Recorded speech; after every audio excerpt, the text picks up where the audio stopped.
بسم اللہ الرحمن الرحیم۔ درود و سلام اللہ تعالیٰ کی ان بابرکت نعمتوں میں سے ہے جو اپنے دامن میں بے پناہ فیوز و برکات سمیٹے ہوئے ہیں۔ یہ ایسی لازوال دولت ہے کہ جسے مل جائے اس کے دین و دنیا سنور جاتے ہیں۔ درود و سلام محبوب خدا صلی اللہ علیہ وآلہ وسلم کی تعریف۔ اللہ تعالیٰ کی رحمت کا خزانہ، گناہوں کا کفارہ، بلندی درجات کا زینہ، قرب خداوندی کا آئینہ، خیر و برکت کا سفینہ ہے۔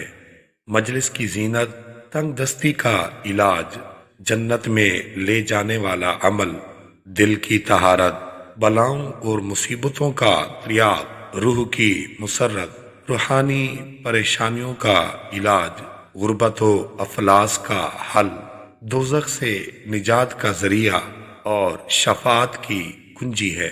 حضرت عبداللہ بن مسعود رضی اللہ تعالی عنہ فرماتے ہیں کہ حضور نبی اکرم صلی اللہ علیہ وآلہ وسلم نے ارشاد فرمایا، اول الناس بھی یوم القیامت اکثرہم علی صلاۃ، قیامت کے روز لوگوں میں سے میرے سب سے زیادہ قریب وہ ہوگا جو اس دنیا میں کثرت سے مجھ پر درود بھیجا ہوگا۔